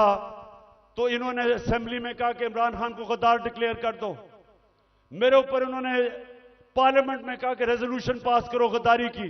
उधर क्लिप सुन ले 10 महीने पहले यह क्या था। मैं आपको सीक्वेंस बता देता हूं ना। ये जब से आए हैं रुपया गिर रहा है, स्टॉक मार्केट, चीजें महंगी, डिफॉल्ट की तरफ जा रहा है पाकिस्तान। अगर हम डिफॉल्ट कर जाते हैं इसका मतलब पाकिस्तान बैंकरप्सी की जा रहा है। सबसे बड़ा इदारा कौन सा है जो हिट होगा? पाकिस्तानी फौज। जब फौज हिट होगी तो जो उसके बाद हमारे से कंसेशन क्या ली जाएगी जो यूक्रेन से उन्होंने ली थी डीन्यूक्लियराइज करने की। सबसे बड़ा तो मसला उनको, हमारी वाहिद मुसलमान मुल्क है जिसके पास न्यूक्लियर डिटरेंट है। जब वो चला गया फिर क्या होगा? मैं आपको आज कहता हूं पाकिस्तान के 3 हिस्से होंगे जो कि आप आम इनके थिंक टैंक्स, हिंदुस्तान के थिंक टैंक्स में देख लें। बाहर जो सारे बलूचिस्तान को लैदा करने के प्लान हैं, इनके प्लान बने हुए हैं। तो इस वक्त अगर सही फैसले नहीं किए जाएंगे मुल्क खुदकुशी करने पे जा रहा है। मैं इसलिए जोर लगा रहा हूं। 10 महीने पहले यह कहा था, आज खुद इनका डिफेंस मिनिस्टर कह रहा है कि हमारा दिवालिया निकल गया है। इसहाक डार सेनेट के अंदर कहता है कि हमें आईएमएफ कह रही है कि जो हमारा लॉन्ग रेंज मिसाइल प्रोग्राम है उसको रोको। आईएमएफ ने कहा, हमने नहीं कहा। तो मेरे पाकिस्तानियों, आज गौर से सुन लें, जब एक कौम माशी तौर पे जब वो गिरती है तो जैसे ही वो गिरती है उसकी नेशनल सिक्योरिटी मुतासिर होती है। जब सोवियत यूनियन दुनिया की दूसरी बड़ी ताकत, सबसे बड़ी फौज, लेकिन जब माशी तौर पे वो गिरा तो वो टूट गया। हम भी आज उधर खड़े हैं।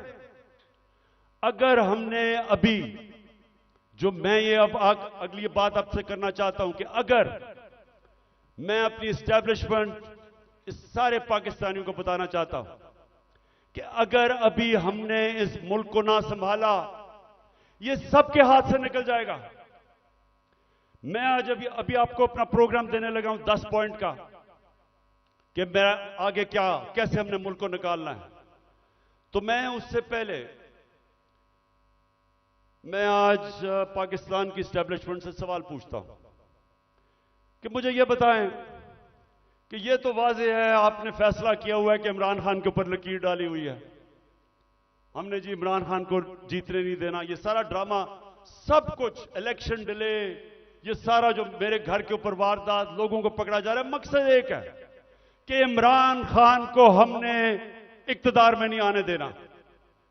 तो मैं आपसे पूछता हूं कि अगर चले ना आने दें, लेकिन अपना बताएं कि आपके पास कोई प्रोग्राम है? क्या आपके पास कोई प्रोग्राम है मुल्क को इस तबाही से निकालने का? क्या कोई रोड मैप है? मैं चैलेंज करता हूं कि ये जो ऊपर लोग बैठे हुए हैं, इनका कोई, ना इनके पास कोई अहलियत है, ना इनके पास नियत है। इन लोगों के तो सारे पैसे बाहर पड़े हैं। ये तो पाकिस्तान से जब मसला आता है ये बाहर भाग जाते हैं। तो इनके पास, अगर आप कोई समझते हैं कि ये मुल्क को संभाल सकेंगे जिस तेजी से हम नीचे जा रहे हैं, तो ये तो नहीं होने लगा। तो क्या आपके पास अगर और कोई प्रोग्राम है तो बताएं। अगर आप मुझे आज ये कह दें कि हमारे पास ये प्रोग्राम है, इससे मुल्क उठ जाएगा और इसलिए इमरान खान आपको नहीं आना चाहिए, मैं कहूंगा ठीक है, मैं अपने मुल्क के लिए पॉलिटिक्स कर रहा हूं, मुझे कोई क्या दे सकता है कोई, तो मैं ठीक है, लेकिन मुझे बताएं कि क्या प्रोग्राम है, क्योंकि मुझे पता है किसी के पास कोई प्रोग्राम नहीं है। प्रोग्राम अब ये मैं आपको बताने लगा हूं क्या है पाकिस्तान को। जिधर आज पाकिस्तान पहुंच गया, कोई आसान रास्ता नहीं है इसको इस मुश्किल से निकालने का। अब सारे मुश्किल फैसले हैं, लेकिन मुश्किल फैसले वो कर सकता है जिसके पास पब्लिक मैंडेट हो, जो इलेक्शन से पब्लिक की वोट के जरिए आया हो, जिसको पब्लिक जिस पे एतमाद करे, वो बड़े बड़े फैसले करेगा। वो इस मुल्क को जब तक एक वो जमात जो गवर्नमेंट में आएगी पब्लिक के मैंडेट से, पब्लिक की वोट से, वो पहला कदम होगा, क्योंकि जब एक 5 साल के लिए हुकूमत आएगी तो लोगों को, बिजनेस कम्युनिटी को एतमाद होगा कि पॉलिटिकल स्टेबिलिटी आ गई है। उसके बाद अगला स्टेप होगा। और मैं आज आपको बताऊं कि हमारा मसला क्या है। हमारा 2 मसले हैं। हम जितने भी पैसे टैक्स से इकट्ठे करते हैं वो काफी नहीं है, हमारे खर्चे बहुत ज्यादा हैं, हमें कर्जों के ऊपर किस्तें देनी पड़ती हैं, वो बढ़ती जा रही हैं। तो हमारे पास इतना पैसा नहीं है और हम शुरू ही करते हैं, हम शुरू ही होते हैं खसारे से और हमें कर्जे पे मुल्क चलाना पड़ता है। ये पहला मसला है। दूसरा मसला है कि जो डॉलर्स मुल्क में आते हैं उससे बहुत ज्यादा डॉलर्स मुल्क से बाहर जाते हैं। हमारे पास डॉलर की कमी है, जिसको करंट अकाउंट डेफिसिट कहते हैं। हमने कभी माजी में कोशिश ही नहीं की अपनी एक्सपोर्ट्स बढ़ाने की। जो भी मुल्क तरक्की किया है, ईस्ट एशिया, चाइना, सब ने अपनी एक्सपोर्ट्स बढ़ाई हैं। एक्सपोर्ट्स बढ़ाती है तो डॉलर आते हैं। हमने कभी कोशिश ही नहीं की। हमारी इंपोर्ट्स बहुत ज्यादा हैं। तो अब मैं आपको बताऊं कि ये दो हमारे खसारे हैं। एक की वजह से रुपए पे प्रेशर पड़ता है, रुपया गिर जाता है, रुपया गिरता है, महंगाई होती है, महंगाई होती है, गुर्बत होती है। और दूसरी वजह से कि हम सारा वक्त, क्योंकि हम टैक्स ही कितना नहीं इकट्ठा करते, सारा वक्त हमें मसला पड़ा रहता है। हम बैंकों से और पैसे लेते हैं, उसके ऊपर सूद होता है, तो हम इधर फंसे हुए हैं। तो इसके लिए सबसे पहले पाकिस्तान के अंदर एक उस तरह की सर्जरी करनी पड़ेगी, मुल्क का गवर्नेंस सिस्टम ठीक करना पड़ेगा, उसके लिए रूल ऑफ लॉ लाना पड़ेगा, मुल्क की एनवायरनमेंट चेंज करनी पड़ेगी। जिस तरह हम गवर्नमेंट चलाते हैं बिल्कुल चेंज करना पड़ेगा। और जो हमने डॉलर मंगवाने हैं मुल्क के, जरा गौर से सुने, मैं आखिर में पहुंच रहा हूं। डॉलर कैसे आएंगे? एक्सपोर्ट्स बढ़ाने में तो टाइम लगेगा। एक तरीका है डॉलर लाने का, ये जरा गौर से सुन लें। और आज बैरूनी मुल्क पाकिस्तानी भी सुन रहे होंगे, मैं उनको भी बताना चाहता हूं कि देखिए, मैं बड़ी देर से एक ही बात कहता हूं कि सबसे बड़ा असासा पाकिस्तान का बैरूनी मुल्क पाकिस्तानी है। उनके पास जो डॉलर्स पड़े हुए हैं, अगर हम अपना गवर्नेंस सिस्टम ठीक कर लें, हम अपना रूल ऑफ लॉ ठीक कर दें, हम इस मुल्क के अंदर एतमाद अपने सिस्टम में ले आए कि अगर वो अपना सरमायाकारी करते हैं पाकिस्तान में, तो हमारा जो अदलिया का निजाम है, जो हमारा गवर्नेंस सिस्टम है, वो उनके सरमाए की हिफाजत करेगा। मैं आपको फिगर्स बताता हूं। 18,000 अमेरिका के अंदर पाकिस्तानी डॉक्टर्स हैं। फिर से सुन लें, पाकिस्तानी अमेरिकन डॉक्टर्स अमेरिका में 18,000 हैं। आपको पता है कि उनकी टोटल वेल्थ कितनी है? 18,000 पाकिस्तानियों की वर्थ कितनी है? 200 अरब डॉलर। 200 अरब डॉलर जो IMF के पास हम घुटनों के ऊपर हैं, हम 6 अरब डॉलर मांग रहे हैं। 200 अरब डॉलर 18,000 पाकिस्तानी अमेरिकन के हैं। हमारे जो 10 पाकिस्तानी अमेरिकन टॉप बिजनेसमैन हैं,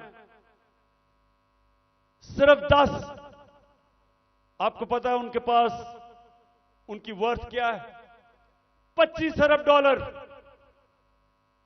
25 अरब डॉलर। तो 6 अरब डॉलर के पीछे हम आज IMF के पीछे हैं।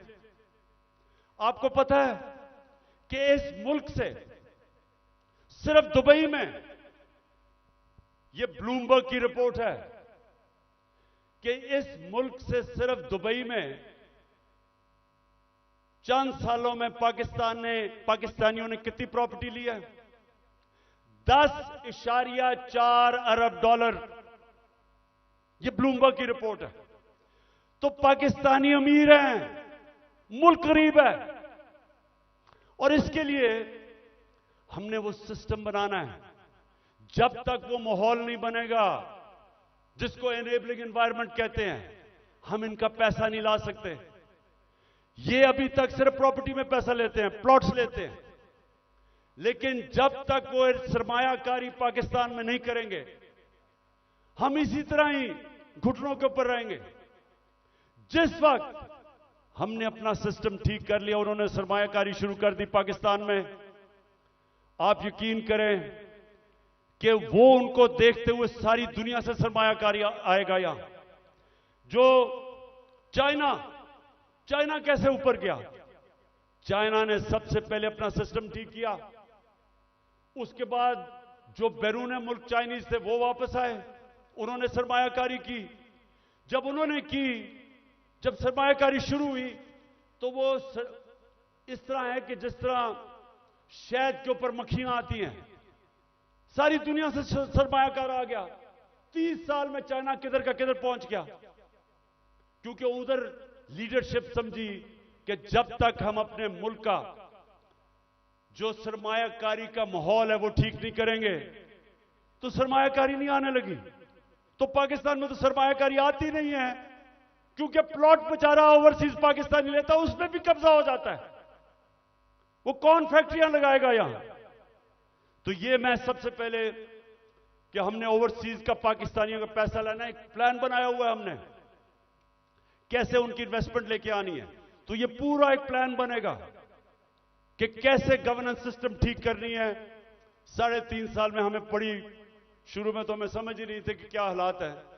तो इंशाल्लाह एक तो वो पहले, फिर दूसरा हमने पाकिस्तान के अंदर लॉन्ग टर्म, अब मिडिल और लॉन्ग टर्म प्लानिंग, एक्सपोर्ट्स, एक पूरा मुल्क को लगाएंगे एक्सपोर्ट्स के ऊपर। एक्सपोर्टर्स को वीआईपी बनाएंगे। जो मुल्क में डॉलर चीजें बेच के डॉलर लेके आएगा उनके लिए सहूलतें देंगे। हमने दी थी और इसकी वजह से हमारी रिकॉर्ड एक्सपोर्ट्स थी जब हमारी गवर्नमेंट गिराई गई है। तो फिर एक्सपोर्टर्स को जब तक आप उनको वीआईपीज नहीं बनाएंगे, जिस तरह ईस्ट एशिया में बनाया था, जिस तरह इंडोनेशिया, मलेशिया, ये चाइना ने जब तक नहीं किया, एक्सपोर्ट्स नहीं बढ़ेंगी। हम तवज्जो नहीं दी कभी उसके ऊपर। फिर आईटी, हिंदुस्तान की 140 अरब डॉलर की आईटी एक्सपोर्ट्स है, हमने कभी तवज्जो ही नहीं दी। हमने जब दी थी तो 2 सालों में 70% हमारी आईटी की एक्सपोर्ट बढ़ गई थी। उनको हमने उठाना है, क्योंकि फ्यूचर टेक्नोलॉजी का है। तीसरी चीज टूरिज्म, पाकिस्तान के पास कभी हमने तवज्जो नहीं दी। ये मुल्क, और हमारी बदकिस्मती के 2 साल कोविड हो गया, कोरोना हो गया, उसके बाद टूरिज्म खत्म हो गई। तो इंशाल्लाह पूरा मेरा प्लान है कि इस बार इंशाल्लाह अल्लाह ने मौका दिया, कैसे टूरिज्म उठाएंगे। उसके अलावा हमने कभी तवज्जो ही नहीं दी मदनियात पे, मिनरल्स पे। वो इसलिए क्योंकि वो सूबाई सब्जेक्ट बन गया है, सूबों के पास कैपेसिटी नहीं है। तो इस वक्त पूरा जोर लगाएंगे कि कैसे हमने पाकिस्तान के, और यहां बहुत अल्लाह ने नेमतें बख्शी हैं मदनियात में, लेकिन हमने तवज्जो नहीं दी, उससे भी हम डॉलर पाकिस्तान में आ सकते हैं। फिर इंडस्ट्री को, और खास तौर पे स्मॉल मीडियम इंडस्ट्री, ये हमने शुरू की थी और मुझे फख्र है कि हमारी 17 साल के बाद सबसे ज्यादा इंडस्ट्री बढ़ रही थी, जो आज फिर बंद हो गई है। तो वो उसके ऊपर, और स्मॉल और मीडियम जो छोटा इंडस्ट्री है उसके ऊपर हमने पूरा प्लान बनाया हुआ है। फिर अपनी ज़राअत की हमने सिर्फ प्रोडक्टिविटी बढ़ानी है। चाइना के साथ हमने बात कर ली थी कि कैसे हम पैदावार बढ़ा सकते हैं, और उन्होंने आना था, और बदकिस्मती फिर कोरोना की वजह से 2 साल चाइना बंद हो गया। तो उसका पूरा प्लान बना हुआ है। फिर जो बड़े बड़े पीआईए, रेलवे, गवर्नमेंट कॉरपोरेशन, ये सबसे ज्यादा नुकसान करती हैं पाकिस्तान में। जो हमारा जो पैसा आवाम पे खर्च होना चाहिए वो नुकसान पे चला जाता है। इनको रिस्ट्रक्चर करना है। ये भी हम आखिर में बना था, लेकिन हमारी गवर्नमेंट चली गई। इसका पूरा प्लान है। और फिर कैसे हमने अपने टैक्स कलेक्शन बढ़ाना है। अब ये जरा सुन लें, इस वक्त 22 करोड़ पाकिस्तानियों में सिर्फ 25 लाख टैक्स देने वाले हैं। 22 करोड़ पाकिस्तानियों में 25 लाख टैक्स देने वाले हैं। हमने नादरा के साथ मिलकर आइडेंटिफाई किए 4 करोड़ टैक्स देने वाले, उनके हमने टेक्नोलॉजी के इस्तेमाल करके हमने पता चलवाया कि इतने ज्यादा टैक्स पेयर जो पैसे नहीं देते, उनके लिए, ये मैं अब आखिर में आ रहा हूं, उसके लिए हमने पूरा प्लान बनाया हुआ था, लेकिन फिर हमारी गवर्नमेंट चली गई। लेकिन जब तक हम अपना टैक्स बेस नहीं बढ़ाएंगे, जब तक हमारा टैक्स नहीं बढ़ेगा, मुल्क आगे नहीं चल सकता। तो इंशाल्लाह उसका पूरा हमारा प्लान है। उससे मैं ये भी बता दूं कि हमने रिकॉर्ड टैक्स इकट्ठा किया था अपने दौर में। और फिर मनी लॉन्ड्रिंग, ये देखें हमारी जो एलीट है मुल्क की, शायद ही किसी मुल्क में ऐसे हो कि सारी एलीट जो पैसा होता है वो बाहर भेज देती है। प्रॉपर्टीज इनकी बाहर हैं, जिस तरह मैंने दुबई में बताया, लंदन, सारी दुनिया में। तो और ये चोरी का पैसा होता है। तो जब तक हम इसको कंट्रोल नहीं करेंगे, और ये होगा रूल ऑफ लॉ से, जितना हम अपना कानून तकड़ा करेंगे, हम इतना पैसा हमारा मुल्क से बाहर चला जाता है, डॉलर्स बाहर चले जाते हैं चोरी के, हमने वो रोकना है। आखिर में इस दौरान जो मुश्किल वक्त है, आज कमजोर तबका हमारा पिस गया है, तनख्वाहदार हमारा पिस गया महंगाई की वजह से, तो हमने जो चीजें शुरू की थी उसका मैं आपको बता दूं कि सबसे पहले हमने हेल्थ कार्ड, जो हेल्थ इंश्योरेंस थी कि हर लोगों के लिए 10 लाख रुपए के लिए हेल्थ इंश्योरेंस हर खानदान के लिए किसी भी अस्पताल में अपना इलाज करवा सके, वो सबसे ज्यादा जो बंद किया गया कई जगहों के ऊपर, वो फिर से हम शुरू करेंगे। क्योंकि ये आजकल के दिनों में, महंगाई के दिनों में, एक बीमारी हो जाती है घर में, सारा घर मकरूज हो जाता है। तो जो हेल्थ कार्ड है वो हमारा पूरा इनिशिएटिव है, और इंशाल्लाह वो नंबर 1 होगा कि हमने अब लोगों को कैसे तहफ़्फ़ुज़ देना है, सोशल प्रोटेक्शन कैसे करनी है। दूसरा, हमने सानिया निश्चित ने एक जबरदस्त प्रोग्राम निकाला है, और वो है हमने अब राशन देना है लोगों को। वो कैसे करना है? हमने अब पूरा डेटाबेस बनाया है। हमने देखा कि कौन कौन से खानदान, उनकी इनकम कितनी है जो मुश्किल में है, तो इसको कहते हैं टारगेटेड सब्सिडी। पूरा प्लान ये है कि उनको डायरेक्ट हम पैसा देंगे, ताकि जो गरीब लोग हैं, उनको, जो कमजोर हैं, जो मुस्तक हैं, उनको डायरेक्ट पैसा मिले। आजकल के मुश्किल दिनों में उनको खाने पीने की इतनी चीजें महंगी हैं, तो एक ये पूरा प्रोग्राम हमारा बना हुआ है। फिर हमने नौजवानों को लोन्स देने हैं, सूद के बगैर कर्जे, ताकि वो अपनी बिजनेस शुरू कर दे। हमने कामयाब जवान में काफी किया था, लेकिन इंशाल्लाह उसको अब और आगे लेके जाएंगे। फिर घर बनाने के लिए, तनख्वाहदार तबकों के लिए हमने पहली दफा पाकिस्तान में घर बनाने के लिए हाउस फाइनेंसिंग शुरू की थी। सस्ते सूद के ऊपर कर्जे, यानी अगर, क्योंकि कैश तो लोगों के पास होता नहीं है, लेकिन जितने पैसे लोग किराए पे दे रहे हैं वही किस्त बन जाए और उसी में घर उनका हो जाए। तो ये हमने पूरा स्कीम शुरू की थी, फिर से करेंगे, क्योंकि तनख्वाहदार लोगों के लिए अपना घर बनाना नामुमकिन है, वो फिर से शुरू करेंगे। फिर कच्ची आबादी, इतनी ज्यादा कच्ची आबादियां हो गई हैं। हमने आखिर में ये प्रोग्राम बनाया था, क्योंकि टाइम लगा डेवलप करने में। अब सारी कच्ची आबादियों के अंदर, ये मलेशिया में भी हुआ है, ये तुर्की में भी हुआ है, हम क्या करेंगे कि उनके लिए मॉडर्न फैसिलिटीज उधर ही खड़ी करेंगे, और डेवलपर को कहेंगे कि वहां एक बिल्डिंग बना ले, और वो ही उनके लिए बिल्डिंग बनाए जिधर उनको फैसिलिटीज मिल जाए, पानी मिले, सही माने में वो रह सके, बजाय गंद के अंदर कच्ची आबादी में लोग रहते हैं, और घर भी अपना हो जाए।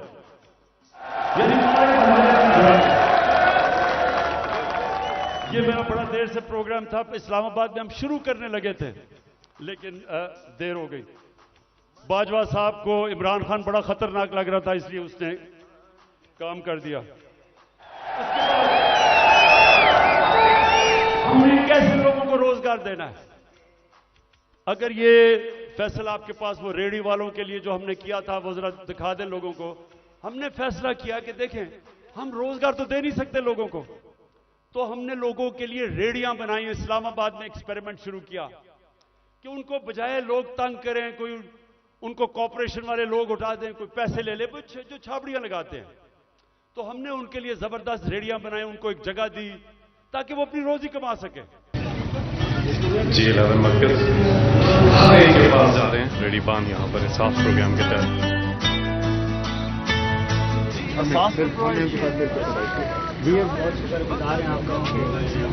हमारे बारे में इतना कुछ सोचा सर भी आप लोग?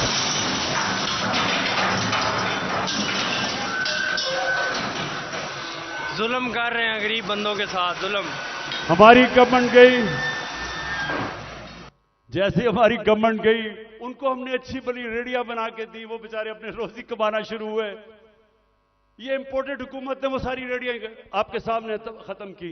देखिए, न्यूयॉर्क आप जाएं, पता नहीं कितने आप में से लोग गए हैं, वहां हर जगह पे उन्होंने अपनी अपनी स्टॉल्स लगाए होते हैं सड़कों के ऊपर, और रोजगार कमा रहे होते हैं, उनको इजाजत होती है।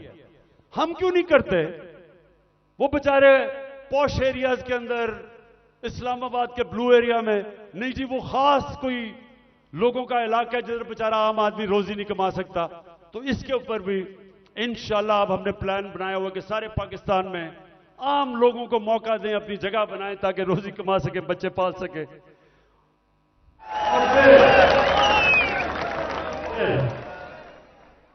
जो हमारे घर के मुलाजिम हैं, मेरे पाकिस्तानियों, मेरे नबी सल्लल्लाहु अलैहि वसल्लम ने जब गुलामी खत्म करने का शुरू किया तो उन्होंने क्या किया? उन्होंने कहा कि जो आपके घर में गुलाम है उनको इस तरह रखो कि जैसे वो आपके घर में आपकी फैमिली है, उनको वही खाना खिलाओ, उनको अच्छी तरह रखो। ये उन्होंने पहला कदम उठाया था कि उनको इंसान समझो, उनके भी हुकूक हैं। मैं जब बरतानिया गया तो उधर मैंने पहली दफा देखा कि जब किसी के भी घर में कोई काम करने आता है तो उसका कॉन्ट्रैक्ट होता है, कितनी देर काम करेगा, छुट्टी कब मिलेगी, तनख्वाह कितनी होगी, ये कॉन्ट्रैक्ट साइन होता है।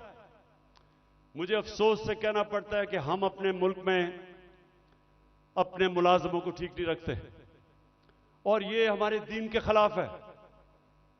हमें बिल्कुल उस तरफ जाना चाहिए कि उनको हम कॉन्ट्रैक्ट्स दें, बताएं कि जितना पैसा मैं आपको दे सकता हूं उसके मुताबिक करें, उनको छुट्टी दें, उनके ऊपर पूरी कोशिश करें कि वो आपके जिस तरह फैमिली मेंबर है। ये हमारे दीन का हिस्सा है और मेरी पूरी कोशिश है कि हमारे जो मुलाजिम हैं घरों में काम करते हुए उनको आहिस्ता आहिस्ता हम राइट्स दें, उनका ध्यान रखें। वो भी इंसान हैं और वो क्योंकि कमजोर हैं उनको बुरी तरह हम रखते हैं। और जिन मुल्कों को हम काफिर कहते हैं या हमारे दीन के नहीं हैं, आप हैरान होंगे कि कितनी इंसानियत है उनमें अपने मुलाजमों के लिए। आखिर में जी मेरे पाकिस्तानियों, मैं आज आपका खास तौर पर शुक्रिया अदा करना चाहता हूं कि इतनी रुकावटों के बावजूद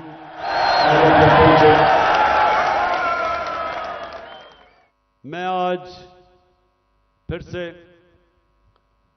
अपने मुल्क में जो इस वक्त ताकत में है उन सबको पैगाम देना चाहता हूं कि देखें, जिस तरफ हमारा मुल्क जा रहा है, मैं फिर से कहता हूं, मुझे खौफ है कि ये उधर पहुंच जाएगा जिधर कोई भी इसको रोक नहीं सकेगा। इंडस्ट्री बंद हो रही है, महंगाई बढ़ती जा रही है, एक्सपोर्ट्स गिर रही हैं, जो बाहर से पाकिस्तानी रेमिटेंसेस भेजते हैं वो कम हो रही हैं। अब इंडस्ट्री बंद होगी तो टैक्स कलेक्शन कम हो जाएगी। तो क्या इनका सिर्फ इस वक्त तो एक ही है कि कहीं से कर्जा मिल जाए। कर्जे बढ़ते जा रहे हैं, आमदनी सुकड़ती जा रही है। एक घर जब उसमें मुश्किल वक्त आता है, उसके ऊपर कर्जा चढ़ जाता है, तो वो क्या करता है?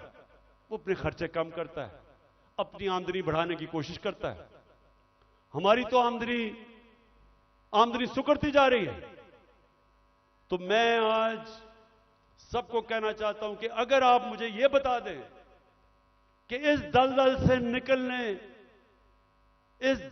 से निकलने के लिए हमारे पास स्वाय साफ और शफाफ इलेक्शन की कोई और प्लान है तो मुझे बता दें। और कोई आपके पास प्रोग्राम नहीं है। इस वक्त सिर्फ प्रोग्राम बना हुआ है कि इमरान खान को बाहर कैसे करना है। फिर से मैं कहता हूं, कोई तो आपके पास प्रोग्राम होगा। एक तेजी से तबाही की तरफ मुल्क जा रहा है। कहीं बाहर के तबसरे पढ़ लें, हिंदुस्तान का टीवी देख लें, वो क्या कहते हैं पाकिस्तान के मुताबिक, तंज कर रहे हैं। लेकिन हम सिर्फ यहां सारे जो साहिब इख्तिदार हैं, बस एक ही ज़हन में है कि जी इमरान खान को बाहर कैसे रखना है। तो मैं फिर से आज अब सबको अपील करता हूं कि हमारे पास वक्त कम है। मुझे कहते हैं जी इलेक्शन डिले कर दें अक्टूबर तक। मुझे एक चीज बता दें कि अक्टूबर में इलेक्शन करवाने से मुल्क को क्या फायदा होगा। मुझे यह कन्विंस कर दें कि अगर इलेक्शन डिले होता है तो मुल्क तब तक संभल जाएगा। मुल्क तो नीचे जा रहा है, हल कोई है नहीं, लेकिन सिर्फ इसलिए कि डरे हुए हारने से इलेक्शन नहीं करवाना। तो मैं अपनी सारी कौम को भी आज कहना चाहता हूं कि पाकिस्तानियों, आपने याद रखना है कि आपने किसी सूरत जालिम के सामने सर नहीं झुकाना। आपने अपनी आजादी के लिए ये जो खौफ का बुत है इसको तोड़ना है। ये जो पकड़ धकड़ तशद्दुद करना, रेंजर्स ले आए कि जी पुलिस नहीं तो रेंजर्स आ जाएं, क्या इससे मुल्क ठीक हो जाएगा? क्या इससे लोग डर जाएंगे? लोगों ने नहीं अब डरना। ये जितना आप ये जुल्म करेंगे लोगों की नफरतें बढ़ेंगी। जो निकलता है, जो जिसको आप तशद्दुद करके जब वो निकलता है उसके अंदर नफरत भरी होती है। मुझे तो पहली दफा पता चला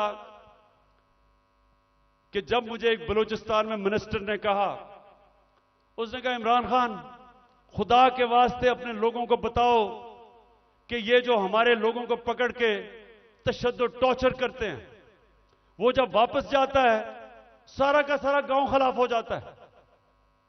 वो कहता है जब वो उसकी जिस तरह उस बेचारे को जिले शाह को कत्ल किया, अगर कत्ल करते हैं जब उसकी जो डेड बॉडी मिलती है फिर सब के खिलाफ हो जाते हैं। ये तो कहता सारी कौम को ही खिलाफ कर रहे हो। कभी यह भी तरीका है कि इंसानों को भेड़ बकरियों की तरह डंडे मार के लाइन में करो? इंसान ऐसे नहीं होते। इंसान को समझाना पड़ता है, दिल और दिमाग की जंग होती है। ये डंडे से कोई आज तक नहीं ठीक हुआ। और ये जो खौफ फैलाया हुआ है कि जी हम ये कर देंगे, हम आपको ये मार देंगे, हमने ये कर दिया, फिर से हमला होने लगा है। देखें, आखिर में मैं आपको ये बात बता दूं, आज है 25 हो चुकी है। 25 मार्च को पाकिस्तान वर्ल्ड कप जीता था। मेरी जितनी सारी टीम थी, मेरी सारी टीम, और वो अभी सारे लोग क्रिकेट के ऊपर बातचीत करते हैं, कभी उनसे पूछें, सारी टीम दिल हार चुकी थी। सबका क्या था, हम इतना बुरा हमारा हालात थे, सबने कहा कि हम नहीं जीत सकते। अभी भी किसी टीम वालों से पूछ लें, एक आदमी था जो कहता था अभी हम जीतेंगे, और वो आपके सामने खड़ा है।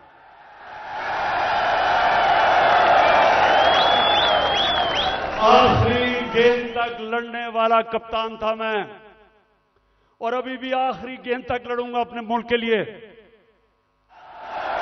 मुझे किसी का खौफ है। अल्लाह कुरान में कहता है जो लोग ईमान ले आए अल्लाह उनके खौफ दूर कर देता है, खौफ से आजाद हूं। मैं सिर्फ अपनी कौम को तैयार कर रहा हूं कि जो अब आगे हमारे सामने चैलेंज है, वो जिस तरह अभी तक पाकिस्तान चल रहा था इस तरह हम चैलेंज नहीं जीत सकते। अब जो हम चैलेंज जीतेंगे जब पाकिस्तान एक कौम बन जाएगी, हम एक कौम बन के इस मुल्क को निकाल लेंगे इस दलदल से।